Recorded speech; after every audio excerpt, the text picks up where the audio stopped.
Em nota conjunta, os clubes militares alertaram sobre o risco de haver uma alta abstenção nas eleições deste ano. Os militares apontam que momentos conturbados costumam levar a altos índices de abstenção e alertam: em ambiente de forte polarização, a decepção com a política por razões diversas conduz naturalmente à acomodação, caminho aberto para altos índices de abstenção, tal como ocorreu em países amigos da Europa e América Latina, acarretando a vitória de candidatos cuja legitimidade questionável futuramente pode colocar em risco a governabilidade, prejudicar conquistas econômicas e sociais importantes e conduzir a nação a um destino catastrófico. Ouça o texto da Comissão Interclubes Militares. A abstenção eleitoral não é uma opção. Neste ano de 2022, bicentenário da independência do Brasil, vivemos um momento eleitoral conturbado por questões internas e pelas consequências econômicas do pós-Covid e dos desdobramentos do conflito Rússia-Ucrânia. Períodos eleitorais são sempre decisivos na vida de uma nação. No seu contexto, a pluralidade de ideias normalmente permite a multiplicidade de opções.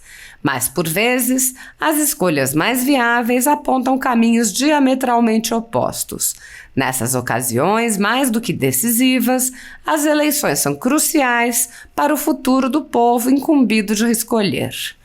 Em ambiente de forte polarização, a decepção com a política, por razões diversas, conduz naturalmente à acomodação, caminho aberto para altos índices de abstenção, tal como ocorreu em países amigos da Europa e América Latina, acarretando a vitória de candidatos cuja legitimidade, questionável futuramente, pode colocar em risco a governabilidade, prejudicar conquistas econômicas e sociais importantes e conduzir a nação a um destino catastrófico.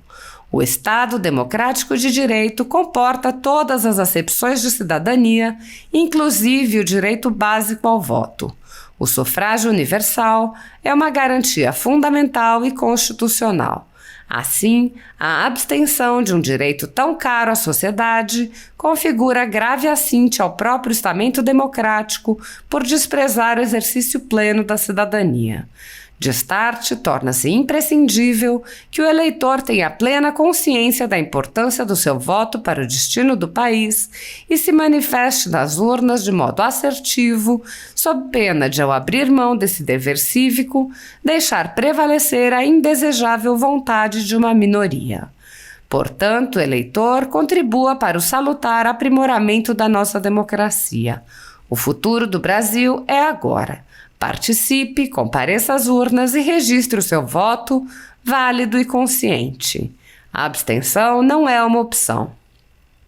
A ditadura da toga segue firme. O Brasil tem hoje presos políticos e jornais, parlamentares, influenciadores e partido censurados.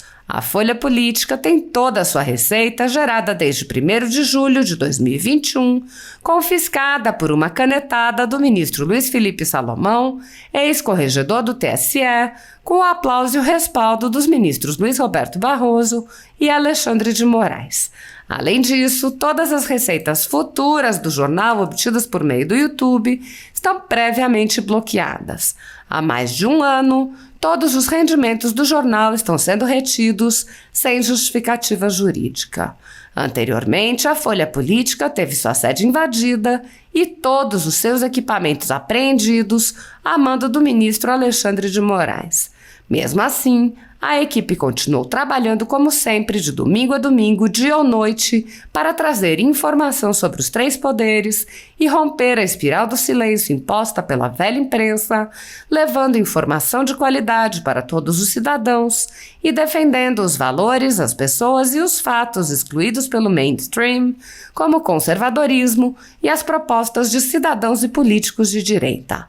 Se você apoia o trabalho da Folha Política e pode ajudar a evitar que o jornal seja fechado, pela ausência de recursos para manter sua estrutura, cumprir seus compromissos financeiros e pagar seus colaboradores, Doe por meio do Pix, cujo QR Code está visível na tela, ou por meio do código ajude@folhapolitica.org. Caso não utilize Pix, há a opção de transferência bancária para a conta da empresa Raposo Fernandes, disponível na descrição deste vídeo e no comentário fixado no topo. A Folha Política atua quebrando barreiras do monopólio da informação há 10 anos e, com sua ajuda, poderá se manter firme e continuar a exercer o seu trabalho.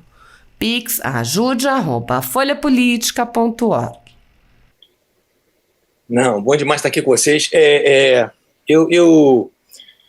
Assim, analisando tudo que todo mundo está dizendo até agora e tal, vocês têm alguma dúvida? Existe alguma dúvida que esses inquéritos não têm absolutamente nada de jurídico?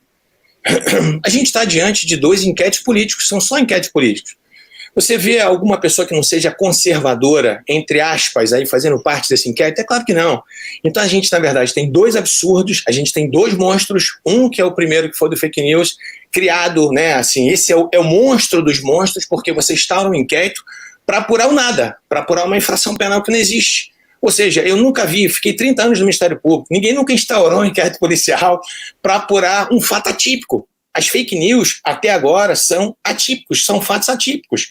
Pode instaurar um inquérito para apurar um crime de injúria, né? Pode instaurar para apurar um crime de difamação, um crime de calúnia. Até a utilização do nome fake news, ela é ridícula. Por quê? Porque eu estou utilizando um nome que não existe esse nome em iures, não existe essa infração penal. O segundo inquérito, o 4828, que também é uma outra aberração, primeiro é uma aberração maior do que todos, porque foi, né, determinada a sua instauração pelo ministro-presidente do Supremo Tribunal Federal. E o que é engraçado nisso, que a gente tem que perceber, é que a gente viu nessas pessoas, né, alguns ministros do Supremo Tribunal Federal defendendo, né, o pacote anticrime, defendendo o juiz de garantias. Agora a pergunta é, qual é a moral que tem para o ministro Toffoli, por exemplo, defender o juiz de garantias? Qual é a moral? Foi feita uma defesa dizendo que era possível instalar, né, o juiz de garantias no Brasil inteiro, que era viável isso através dos tribunais. Amigo, que moral tem o ministro Toffoli para falar hoje de juiz de garantias? Se o próprio Supremo Tribunal Federal ele dá, sabe, esse mau exemplo para o país inteiro, ou seja, né, como os outros já disseram aqui, você tem um sujeito que é vítima, ele investiga, ele acusa, ele julga. Isso é verdadeira inquisição, isso é uma palhaçada, na verdade. O que a gente tem que entender, o que a gente tem que colocar os pingos nos is, para a gente ser honesto com as pessoas que estão ouvindo a gente aqui, é o seguinte: esses 2 inquéritos, eles foram instaurados especificamente para apurar, entre aspas, fatos, e a maioria deles, e para não dizer todos eles, atípicos, contra pessoas conservadoras. Então, para que vocês tenham uma ideia, nesse segundo inquérito, esse 4828, um dos motivos dele que eu tive lendo esse inquérito é o seguinte: visa apurar aglomerações de indivíduos diante de quartéis, criando pretensões de animosidade entre as Forças Armadas e as instituições nacionais. Amigo, não faz isso. Sabe, chega a ser ridículo uma situação dessa. Você acha que Sarah Winter, né, com o grupo dos 300, vai criar alguma animosidade entre Forças Armadas? Que força que esse grupo tem para fazer alguma coisa com relação às Forças Armadas? Sabe, isso chega a ser ridículo, isso é primário. Sabe, assim, a gente não pode tratar o povo como bobo, ninguém é bobo. A gente está percebendo as coisas que estão acontecendo. Aí vem, investigados. Para atrair a competência para o Supremo Tribunal Federal, 2 deputados foram citados, Daniel Silveira e Júnior Amaral. Sabe por quê? Porque, na verdade, se você não tivesse pessoas com foro de prerrogativa de função, esse inquérito não podia ser instaurado no Supremo Tribunal Federal. Ou seja, aí eu te pergunto, qual é o concurso de pessoas que existem entre 2 camaradas citados lá que eu não conheço, Adilson Nini e Marcelo Frazão? O que esses camaradas têm a ver com os deputados federais? Sabe qual é o concurso de pessoas que faz essa conexão para que todos sejam julgados pelo Supremo? O absurdo é tão grande, é isso que eu quero que vocês entendam. Assim, a natureza política desse inquérito é tão evidente, para que vocês tenham uma ideia, essas pessoas, em tese, esse inquérito foi instaurado, esse 4828, para apurar os delitos tipificados na Lei de Segurança Nacional, que são os artigos 16, 22 e 23. O artigo 16, eu fiz questão de anotar aqui, ele fala o seguinte: integrar ou manter associação, partido, comitê, entidade de classe ou grupamento que tenha por objetivo a mudança do regime vigente ou do Estado de Direito, por meios violentos ou com emprego de grave ameaça. Vocês acham que houve algum meio violento? Amigo, meio violento são esses antifas, Cadê esse grupo de antifas aqui dentro desse inquérito policial? Policial, me perdoe, né? Estou até fazendo um desrespeito com a polícia, que de policial não tem absolutamente nada, que a polícia com certeza absoluta saberia apurar. Cadê desse inquérito? Cadê os antifas? Eles sim atuam com barbaridade, eles sim atuam com brutalidade, eles sim atuam praticando com violência. Você acha que soltar rojão nas imediações do Supremo Tribunal Federal, se é violência? Amigo, me perdoa, achei que isso é ridículo. Sabe, para com isso, a gente está vendo a finalidade política. A finalidade, a gente sabe que isso aqui é atingir o presidente da República, assim, as pessoas não concordam, querem segundo, terceiro, quarto, quinto, 10º turno de eleição, é isso que está acontecendo, sabe, as pessoas não se conformaram que perderam o poder, sabe, essa cleptocracia que estava no governo até hoje, graças a Deus que eles foram embora, é isso que está acontecendo, sabe? Ninguém suportava mais um país vivendo sob o domínio da corrupção, e é isso. Então houve um baque, né? Houve um estalo muito forte, e aí essas pessoas agora, elas estão se armando, e é isso que está acontecendo, honestamente, a gente fazendo um jogo de honestidade, é isso que está acontecendo. Aí você sabe o que aconteceu pior? Esse artigo 16 que prevê esse tipo de associação com finalidade política, ela está lá na Lei de Segurança Nacional. Só que a Lei de Segurança Nacional, ela não está na Lei 7.960, que prevê a prisão temporária. Aí sabe o que aconteceu durante o inquérito? Deixaram de lado o artigo 16 e colocaram o artigo 288, que prevê associação criminosa. Isso é uma deslealdade. Sabe por quê? Porque como o artigo 288 do Código Penal, ele está previsto na Lei 7.960, aí cabe prisão temporária. Vocês estão percebendo a sutileza das coisas? E é isso. Não adianta fazer de conta. Nós estamos querendo apurar esse...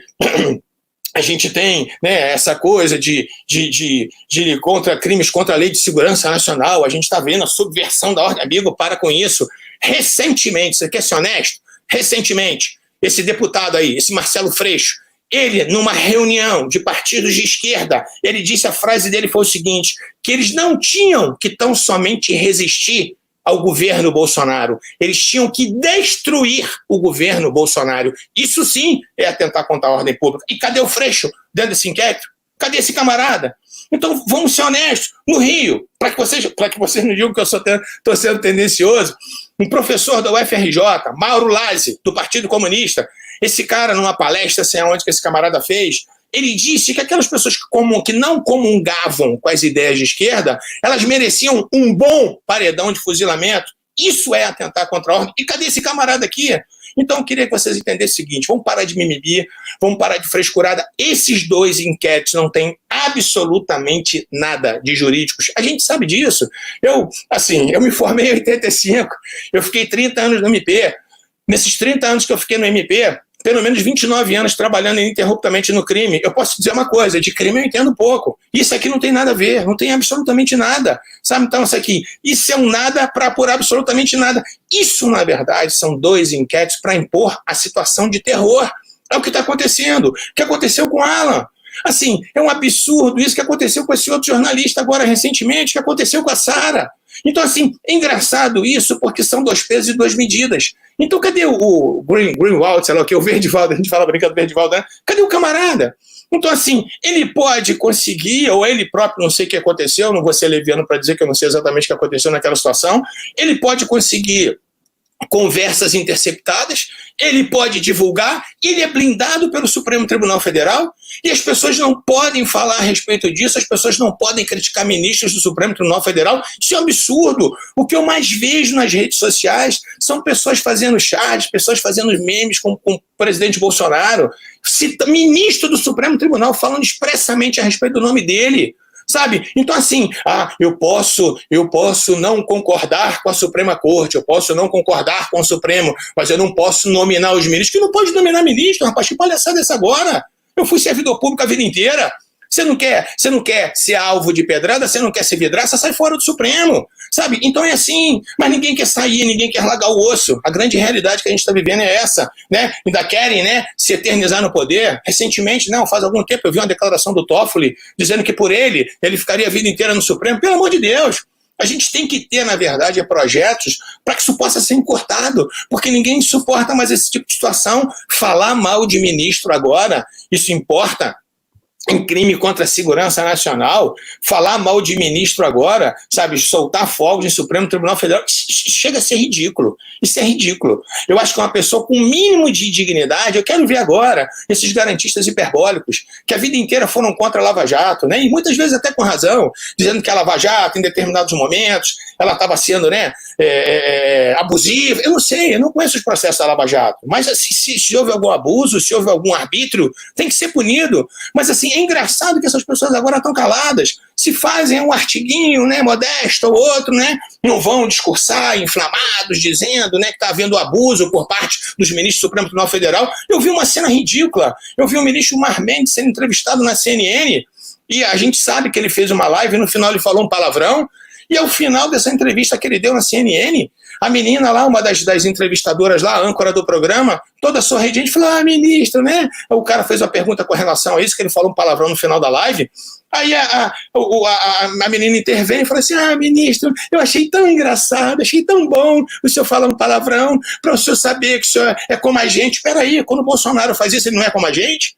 Sabe, a gente do Rio, a gente fala muito palavrão, então vamos deixar de ser hipócrita. A gente tem que entender o seguinte, esses inquéritos não têm absolutamente nada de jurídico hoje. Isso aqui é uma vergonha. Isso aqui existe simplesmente para impor o terror. É o que eles estão fazendo. Se não houvesse o 288 aqui, nesse inquérito 4828, sabe o que aconteceria? Ninguém poderia ser preso temporariamente, porque não existe previsão na lei, né, com relação à prisão temporária de crimes da Lei de Segurança Nacional. Então a gente tem que ser honesto, a gente tem que fazer um raciocínio de honestidade aqui. Chega, né, dessa hipocrisia, é isso que está acontecendo. São pessoas hipócritas que estão julgando esse inquérito. É desse jeito. Então a gente vai ver os absurdos todos acontecendo, né? Eu não queria me inflamar desse jeito, mas a gente vai vendo, né? Pessoas, a gente não pode falar do Supremo Tribunal Federal, mas recentemente a declaração do Zé Dirceu. O Zé Dirceu trabalhou na casa, o ministro Toffoli trabalhou com o Zé Dirceu, sabe? Então, assim, o Toffoli, ele julgou o Zé Dirceu recentemente, tirando a tornozeleira eletrônica do Zé Dirceu antes das eleições,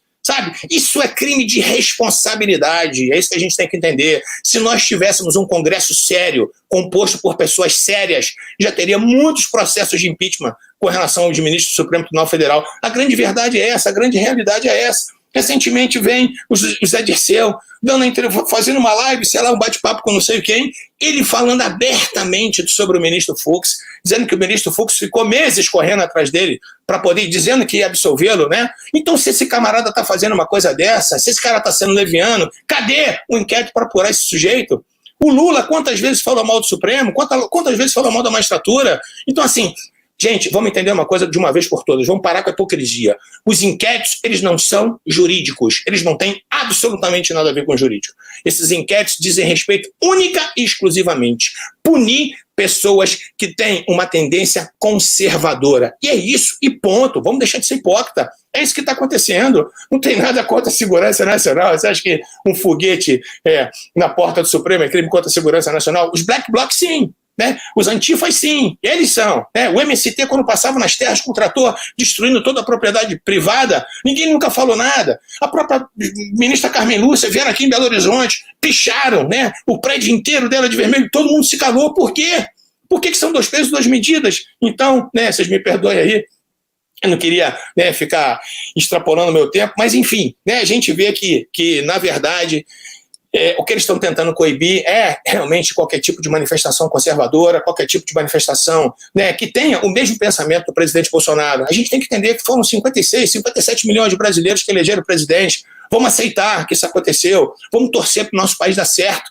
Graças a Deus eu fico vendo essas obras acontecendo, sabe? Essas estradas sendo asfaltadas, né? O Rio de São Francisco sendo transposto, sabe? E os caras ficam com ódio mortal por conta disso. Então, assim, vamos conversar honestamente. De jurídico, esses inquéritos não têm absolutamente nada. São 2 inquéritos nitidamente políticos, porque eles rasgam a Constituição, eles rasgam o Código de Processo de ponta a ponta, beleza? Me perdoem aí, mas eu não aguento não ser inflamado quando eu vejo tanta cachorrada dessa. Valeu? Desculpa aí.